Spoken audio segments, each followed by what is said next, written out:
I heard that the son, Nick, went into his parents' house, stabbed both mom and dad, and that the daughter, I guess, that she found them. At 77, Billy Crystal finally pulls the curtain back on the truth about Rob Reiner, and it all starts long before Hollywood ever came calling. Born William Edward Crystal on March 14, 1948 in Manhattan, Billy was raised on Long Island in a home buzzing with rhythm, laughter, and larger-than-life personalities. His childhood was anything but quiet. Music, stories, and show business energy filled every corner of the house, shaping his instincts early on. His father, Jack Crystal, wasn't just connected to entertainment. He lived it as a respected jazz promoter who worked with legends like Billie Holiday and Duke Ellington. And that the mom was still alive, and apparently she called the ambulance and went in the ambulance with her mother. Michelle died in the ambulance, but had enough time to tell her daughter that it was Nick. Billy didn't read about icons. He grew up around them. Backstage moments, smoky clubs, and late-night conversations became his classroom. Before he even knew what a career was, creativity was already locked into his DNA. Then everything changed when Billy was just 15. His father's sudden death shattered his world and forced him to grow up overnight. That loss never left him. Instead of breaking him, it carved something deeper. The grief sharpened his emotional awareness and later became the quiet engine behind his comedy, giving it depth, edge, and truth. Nick attended Conan O'Brien's Christmas party Saturday night with his parents, Michelle and Rob. Maybe Nick was not invited to Conan O'Brien's party. He was wearing a hoodie. Reports are that he was acting weird. Determined to move forward, Crystal attended Nassau Community College before transferring to NYU's Tisch School of the Arts. There, he didn't just learn how to perform. He learned how to feel, listen, and connect. Acting, timing, writing, and discipline came together, preparing him to move seamlessly between laughter and moments that hit straight to the chest. Apparently accosting celebrities outside. Nick reportedly stormed off in a huff after a tiff with Bill Hader of SNL and Barry at Conan's Christmas party, and that Rob had been telling people, friends, that they were scared for Nick and scared for his mental state, that it was deteriorating. Billy Crystal broke into the spotlight in the 1970s as Jody Dallas on the groundbreaking sitcom Soap. This wasn't a throwaway role. Jody became one of the first openly gay characters on American television portrayed with empathy and dimension. The performance was bold, fearless, and far ahead of its time. It sparked controversy and proved Billy wasn't afraid to take risks. At the same time, he was grinding on the stand-up circuit, earning respect fast with razor-sharp timing and flawless impressions. When he joined Saturday Night Live in the early 1980s, he didn't just fit in, he dominated. Characters like Fernando Lamas declaring, "You look marvelous," and his smooth Sammy Davis Jr. impressions became instant classics. He didn't mock, he honored with style and precision. The late 80s and 90s became Billy Crystal's golden era. He shattered the myth that comedians couldn't carry emotional weight on film. When Harry Met Sally in 1989 changed everything. As Harry Burns, Crystal mixed humor with insecurity, vulnerability, and raw honesty. It felt messy, human, and audiences loved it. That success launched a powerful run. City Slickers in 1991. Earning him an Academy Award nomination. Mr. Saturday Night, Forget Paris, and Analyze This. These films weren't just laughs. They explored aging, masculinity, regret, ego, and redemption. Then animation opened a whole new lane. As the voice of Mike Wazowski in Pixar's Monsters, Inc. franchise, Crystal reached an entirely new generation. His fast-talking energy and big-hearted delivery proved his appeal had no age limit. And through it all, Billy Crystal became inseparable from the Academy Awards themselves. As host, he brought warmth, wit, and confidence, making the Oscars feel fun again. Now at 77, looking back with honesty and no filters, Billy Crystal's journey proves that behind the laughs was always discipline, depth, and a lifetime of truth waiting to be told. Having hosted the Oscars 9 times, Billy Crystal didn't just present Hollywood's biggest night, he owned it. He's widely considered one of the greatest Academy Awards hosts ever, and that reputation wasn't luck. His opening monologues were full-blown events, packed with musical numbers, sharp satire, and playful jabs that never crossed the line. Crystal made Hollywood laugh at itself while making everyone feel welcome. He brought celebration to the stage, not chaos. Instead of stirring drama, he united movie stars and everyday viewers through pure laughter and shared joy, a rare balance in a room full of egos.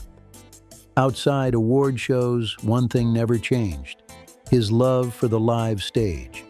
That passion exploded on Broadway, especially with 700 Sundays.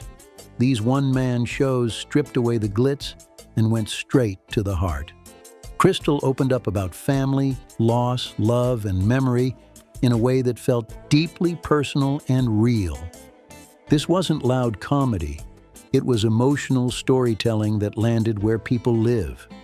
Audiences saw a quieter, reflective side of him, and it worked. These shows proved Billy's real power isn't just punchlines, it's making people feel seen and understood. That late career success reminded everyone why he stayed beloved for decades, not by chasing trends, but by staying real.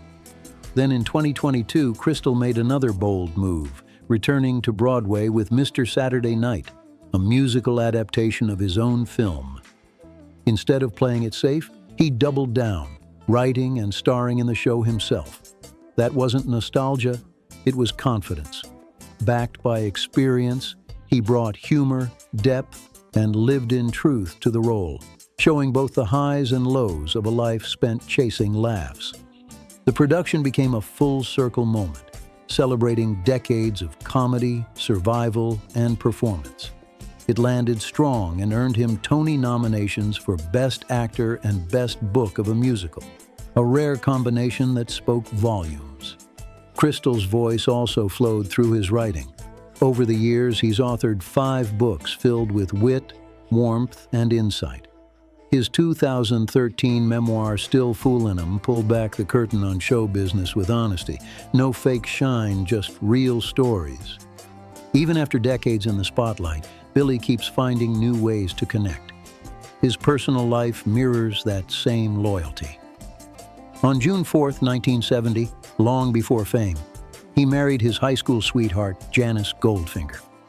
This wasn't a Hollywood stunt, it was real love built before the spotlight. Their marriage became one of the most enduring in entertainment, standing firm without drama or chaos, just commitment, respect, and shared history. Billy Crystal's marriage has always been a quiet flex of loyalty and real love that doesn't need headlines. He's often said those values came from his parents, whom he remembered as a couple who genuinely enjoyed being together, laughing, talking, and moving through life as one. That image stayed with him for life. The affection he saw growing up became Billy Crystal's emotional blueprint. He didn't learn that marriage was something you simply maintain. He learned it's something you actively live. Love meant showing up, cracking jokes, staying patient, standing tall under stress, and staying locked in when things got rough. Those lessons shaped not just his home life, but the grounded way he handled fame and success. Together, Billy and Janice Crystal raised 2 daughters, each carving her own creative path. Their eldest, Jennifer Crystal Foley, stepped into acting, drawing inspiration from her father without living in his shadow. She built her own rhythm and identity. Their younger daughter, Lindsay Crystal, chose a behind-the-scenes role as a producer, proving influence doesn't need a spotlight to matter. As parents, Billy and Janice kept family first. Even as his career accelerated, they worked to keep life stable, supportive, and as normal as possible, despite the pressure of fame. Over time, the family grew again with grandchildren, a role Billy embraced with pure joy. He's spoken about how grandparenthood slows time, making every moment feel heavier and more meaningful. For decades, the Crystals called Pacific Palisades home, a quiet pocket of Los Angeles known for calm streets, ocean air, and privacy. That house wasn't just a place to live. It was a memory vault filled with birthdays, private laughs, and career reflections the public never saw. That sense of permanence shattered in January 2025 when the home was destroyed in the devastating Palisades fire. The loss went far beyond walls and beams. Decades of memories and personal history vanished overnight, closing a chapter that held most of their married life. Still, their bond didn't crack. Friends noted that if any couple could survive something like this, it was one built long before fame, strengthened by shared values and tested by time. At 77, Billy Crystal stands in a season of reflection, speaking more openly about the people who shaped him and the love that carried him forward. Among all his collaborators, Rob Reiner stands out as one of the most important creative partners of his life. For years, Crystal spoke about Rob with warmth but restraint, choosing his words carefully. Now, with distance and hard-earned clarity, he's telling the full truth, not gossip or drama, but something deeper and more honest. People always ask me what it was really like working with Rob, Crystal says, and the truth is, it was one of the most defining experiences of my life. That isn't hype. It's reflection. Crystal explains that Reiner wasn't a director who barked orders. He was hands-on, curious, and fully invested, creating space for ideas to breathe.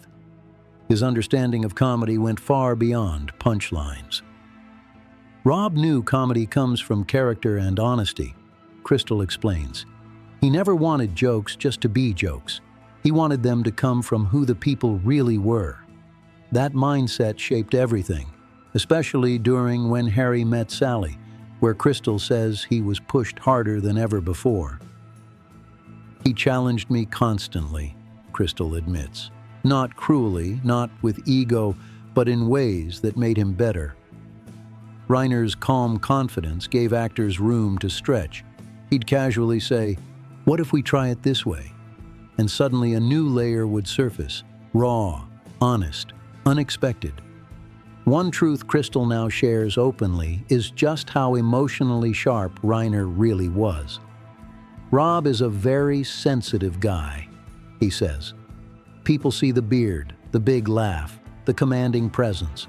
But underneath that is someone who truly listens. Crystal believes that awareness is why Reiner's films still hit decades later. He knew when to speak and when to shut up, a rare skill Crystal laughs about now. But their partnership wasn't always smooth. We didn't always agree, Crystal says honestly. There were days I thought, I don't know if this is going to work. Those moments weren't cracks, they were sparks. The friction was creative. We were fighting for the movie, he explains, not for ourselves. Looking back, Crystal sees those clashes as proof of respect. If Reiner didn't care, he wouldn't push back. If Crystal didn't trust him, he wouldn't listen. That mutual trust kept the work sharp and real. The biggest truth of all is how deeply Reiner reshaped Crystal's view of storytelling. Rob taught me that comedy can be romantic, philosophical, even painful, Crystal says. It doesn't have to be loud to be funny. Sometimes it just has to be true. That lesson changed everything. Crystal credits Reiner with helping him level up as an artist, moving beyond stand-up and impressions into fully realized acting. He saw me in a way I didn't yet see myself, Crystal admits, now speaking with clarity only time can bring. Today he talks about Reiner with pure gratitude. I owe him a lot, he says simply, not just for my career, but for my confidence. Their collaboration worked because it was built on friendship, trust, and real respect. We trusted each other, Crystal says, and that's why people still talk about those movies today. You can feel it on screen, the honesty, the vulnerability, the moments that hit a little too close to home. At 77, Crystal isn't rewriting the past or chasing headlines. He's not settling scores. He's honoring the truth of what they built together. For him, it was never about ego or control. It was about two people pushing each other to be better and trusting the process enough to let the work breathe. That's why the stories still land, Crystal reflects, still resonate, still feel alive. Then he says it plainly, with no hesitation. Rob changed me, and I'll always be thankful for that. That's not nostalgia. That's earned respect.